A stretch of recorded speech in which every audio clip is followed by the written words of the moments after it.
Eu queria começar no livro de Isaías, capítulo 43, versículo 8. Isaías 43, versículo 8. Versículo 8. Muito importante esse versículo, porque ele é um versículo do Velho Testamento. Não são palavras de Jesus. Provavelmente Jesus se inspirou nesse versículo para colocar alguns princípios, para trazer alguns conceitos. E eu fiquei impressionado quando eu vi esse versículo no livro de Isaías, porque eu não esperava que o livro de Isaías tivesse já esta capacidade de mostrar sinais do universo, sinais da vida, da palavra profética, do mover do Espírito, né? Lá no livro de Isaías. Achei impressionante. Ele diz assim: traze o povo que ainda que tenha olhos é cego, e surdo ainda que tenha ouvidos. Olha que versículo impressionante. Traga o povo, olha isso, olha essa convocação. Deus está fazendo uma convocação. Traga o povo que ainda que tenha olhos é cego, ainda que tenha ouvidos é surdo. Que coisa é essa? Que coisa é essa? Que versículo? Parece que Jesus falou isso para os discípulos em Mateus 13. Quando ele fala, né? Eles perguntaram: por que tu falas em parábolas? E eles dizem: para que ouvindo ouçam e não entendam, vendo vejam e não se convertam, e não sejam curados. Olha que coisa, que incrível. Então Jesus, em Mateus 13, parece que ele inspirou aqui nesse texto. Ele descobriu em Isaías que sempre terá um povo, sempre teremos um povo que tem olhos, mas não enxergarão, que tem ouvidos, mas não ouvirão. Sempre terá. E esse texto mostra isso. Traga um povo que ainda que tem olhos não vê, é cego, ainda que tem ouvidos não consegue ouvir, são surdos. Traga esse povo. A oportunidade de Deus para ministrar a este povo. Eu quero falar hoje sobre rompendo em uma terra seca. Quantos aqui têm um alvo, uma meta, um sonho, e você precisa chegar do outro lado, de algum projeto, de algum plano, de alguma ideia, de algum sonho que Deus deu para você? Levante a mão, diga amém, Jesus. Diga: eu, mais forte, eu vou romper em terra seca. Pode dar uma salva de palmas? Eu vou romper em terra seca.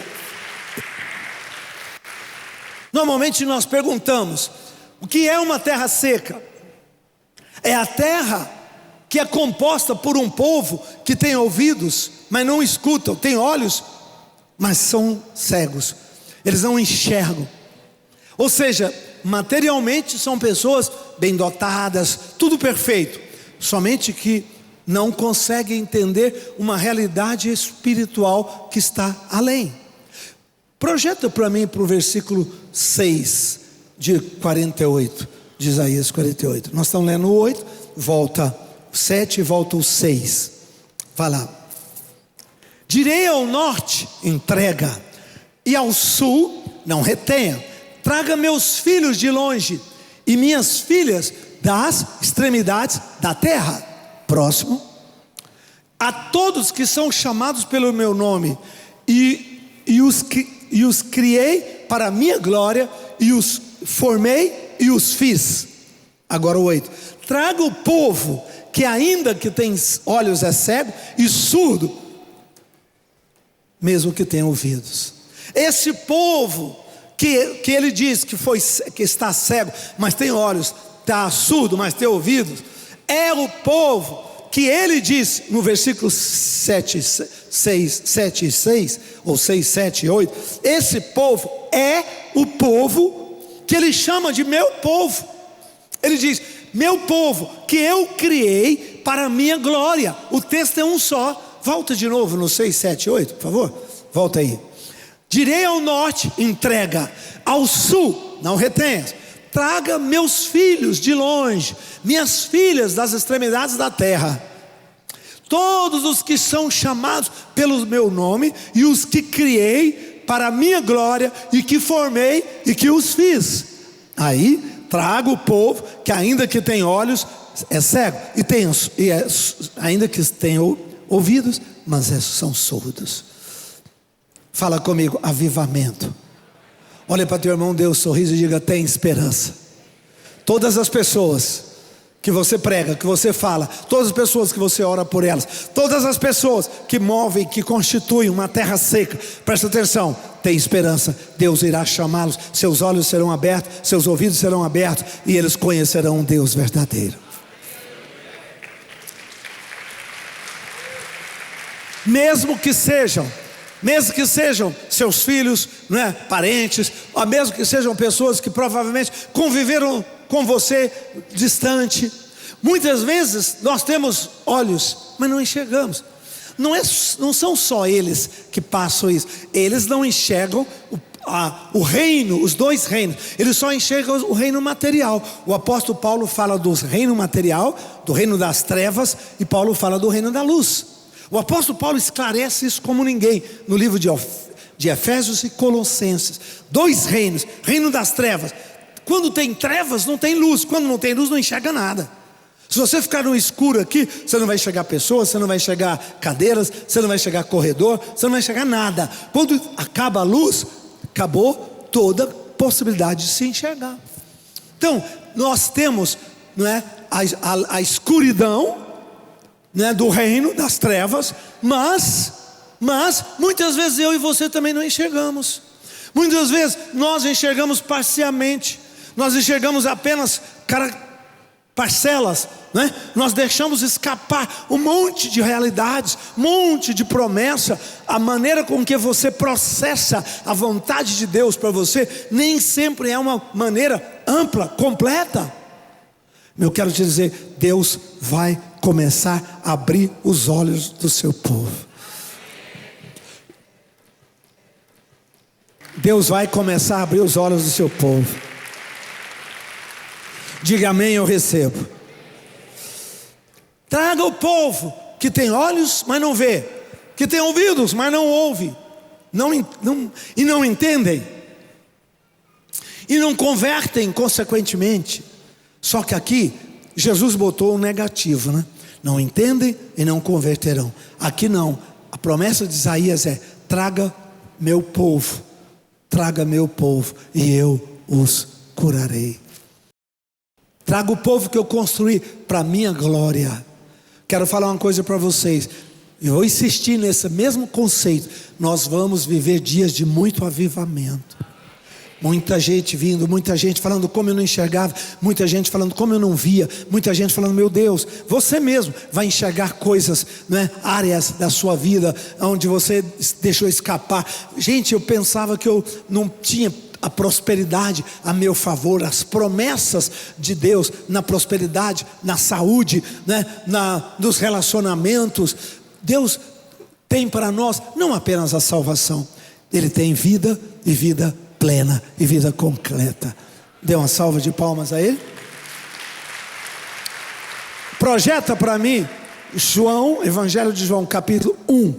Projeta João 1, 16 em diante. João 1, 16 em diante.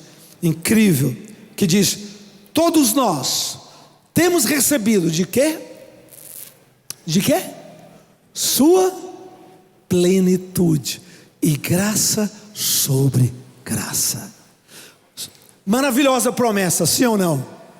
Mas nem todos enxergam isso, nem todos entendem isso. Olha o versículo 16 e 15. Não, 15 e o 14, perdão. E o verbo se fez carne e habitou entre nós, cheio de quê? Graça aí. Você já percebeu que a verdade é dura? A verdade é dura, a verdade machuca muitas vezes. A verdade, ela em muitas vezes condena. A verdade condena. Jesus, Ele não aceita mentira em nenhuma hipótese. Quero ouvir um amém? Nós somos o povo da verdade, quero ouvir um amém? Mas com a verdade não tem a condenação, tem a graça. Tem a graça. Você fez isso, você errou, você falhou, você. Não, tem a verdade. Quando vem a verdade, vem a lágrima, vem o arrependimento. Mas aí vem a graça, vem o amor, vem a cobertura, vem o abraço, vem a segunda oportunidade, vem a segunda chance.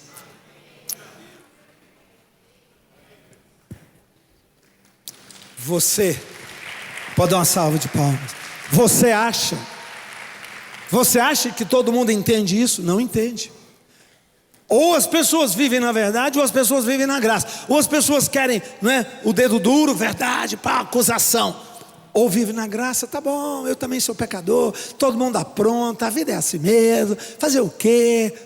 Né? Nesse excesso de graça, né? Um excesso de liberdade, chama-se libertinagem, que é um excesso de liberdade, um excesso de graça. O Evangelho não tem isso. Ele tem a verdade, mas ele tem a verdade coberta pela graça, pelo amor, pela segunda chance, pela segunda oportunidade. Agora, por que eu estou mostrando isso? Pode ir, vai. Agora o 15, por favor.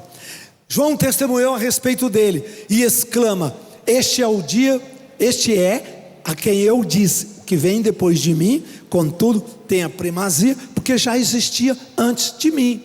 Próximo, 16. Porque todos recebemos da sua plenitude. Uau! Você não recebeu apenas fragmentos. Você e eu recebemos da plenitude, ou seja, plenitude inclui finanças, inclui saúde, inclui relacionamentos, inclui prosperidade, inclui longevidade. Plenitude inclui tudo que existe nesse mundo. Amém? Com graça, a graça de Deus. Se alguém entendeu a graça de Deus, foi o apóstolo Paulo. Sabe por quê? Porque ele falou: eu sou o maior pecador. E ele era mesmo, porque ele foi assassino de Estevão, um dos maiores evangelistas, sem contar os demais pecados de Paulo. Paulo parece que Paulo foi um homem casado, divorciado umas 2, 3 vezes. A história meio que mostra isso. Então, Paulo era um homem muito complicado, antes de converter, muito, mas tornou um grande apóstolo. Por isso que ele diz: eu o maior de todos os pecadores. Hoje, pela graça de Deus, me fiz o seu apóstolo. Pela graça de Deus, me fiz seu apóstolo. Amém ou não, gente? Esse é o Evangelho. Nós enxergamos isso? Não, nem sempre enxergamos isso. Nós não temos o impacto. Nossos olhos às vezes são fechados, nós não conseguimos entender com plenitude isso.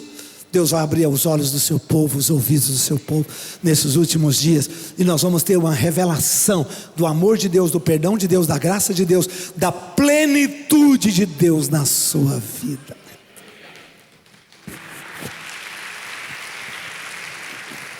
Quando eu escrevi o meu primeiro livro sobre a oração, chamado A Oração de um Intercessor, Oração de um Intercessor, esse livro está disponível.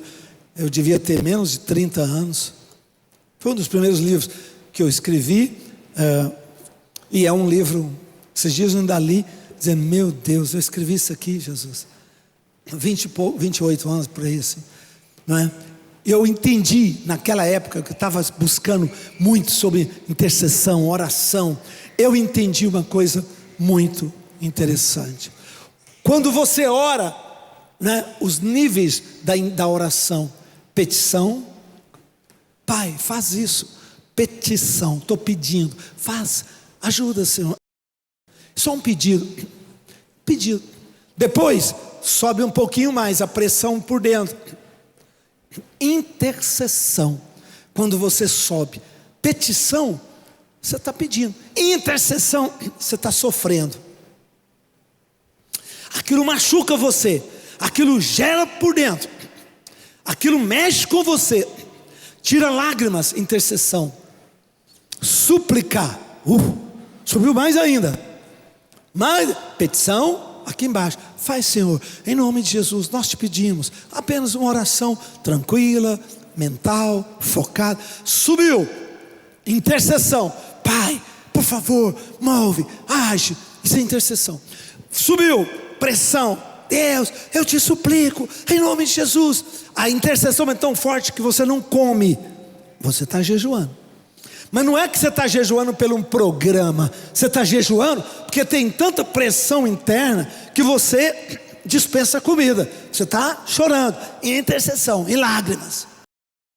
É aquela oração de Mude, dá-me almas ou eu morro. Não é? É a oração de Ana, quando ela orava pelo filho Samuel.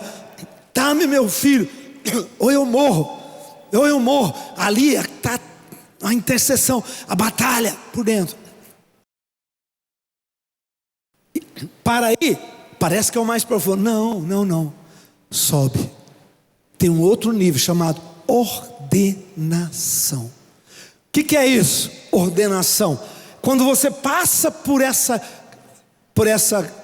dimensão da intercessão e sobe.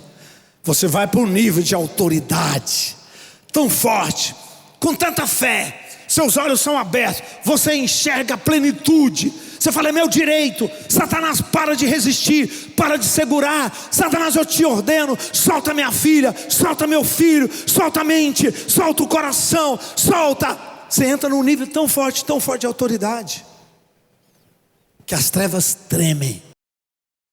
Quando nós chegamos neste nível, nós acessamos a plenitude do Senhor. Você não está pedindo mais, você está ordenando, você está dando um decreto profético. Você chega no mundo celestial, você subiu nos lugares celestiais em Cristo, e lá você começa a governar espiritualmente. Lá você começa a quebrar as cadeias, as correntes, tudo aquilo que está segurando, e o céu se abre e a plenitude do Senhor vem para a sua mão.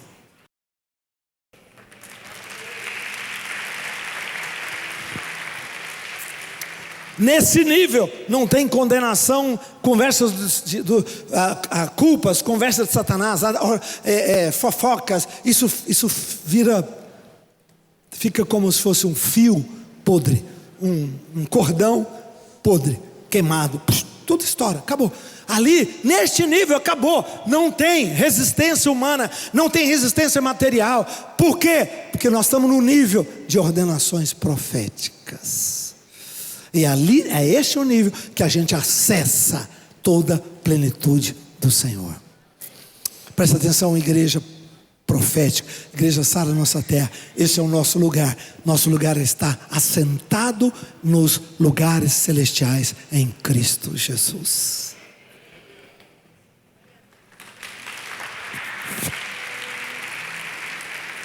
Levanta a tua mão e diga amém. Eu recebo essa palavra para a minha vida. Diga, Deus, leva-me a este lugar de oração. Deus, leva-me a este lugar de intercessão. Quer dizer que então petição não adianta, bispo? Claro, misericórdia. Paulo diz orar em todo o tempo. Está no ônibus, ora. Está em casa, ora. Está no carro, ora. Está em qualquer momento que você tiver, ora em todo o tempo. Ora em línguas, ora. Ninguém vai ficar ordenando, conversando ou trabalhando. Isso é um nível de jejum, de oração. Mas pedindo sim, ou intercedendo sim. Todos os níveis têm muita eficácia na oração. E é um momento que nós precisamos orar pelo nosso Brasil.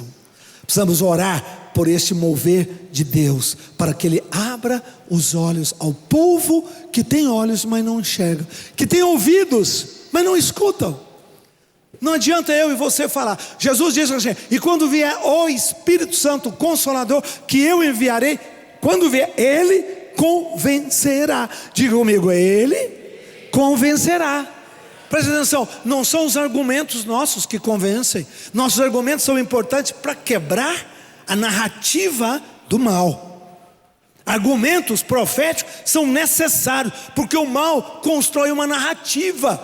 Como a serpente construiu uma narrativa perto de Eva.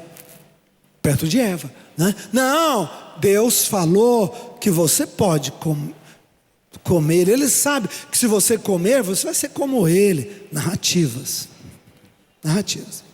né? Adão tinha feito um péssimo trabalho com Eva, Adão é o responsável pela queda de Eva. Viu, mulheres? Vocês não foram culpadas. Vocês só foram desprotegidas. Quero ouvir um amém. Você sabe o que Adão falou para Eva? Deus não falou com Eva, Deus falou para Adão: não coma da árvore. E o que foi que Adão falou para a mulher? Não coma, não toque, não chegue perto. Deus não falou que não podia tocar, e Deus não falou que não podia chegar perto. Deus falou que não podia comer. Adão, quando falou para Eva, ele espichou. Está no nosso livro de Gênesis científico lá, dá uma olhadinha. Aí ela chegou e não aconteceu nada. Ela tocou e não aconteceu nada. Ela falou: ué, falou que eu não podia chegar perto, eu cheguei. Falou que eu não podia tocar, eu toquei, e não aconteceu nada. Ela estava preparada para ouvir a narrativa. Aí o inimigo disse: está vendo? Está vendo? Conversa, está vendo? Não vai acontecer nada. Você pode até comer. Você já chegou perto? Não aconteceu nada. Você já tocou? Não aconteceu nada. Seu marido não falou que Deus falou que o Altíssimo falou que não podia nem chegar perto nem tocar? Aí, está vendo? Então você pode tocar. Sempre o homem. Homem. Adão. Aí ela falou: é mesmo, é verdade. Ué, eu cheguei perto, não aconteceu nada. Eu toquei, não aconteceu nada. Então se eu comer também não vai acontecer nada. Pumba, o desastre aconteceu.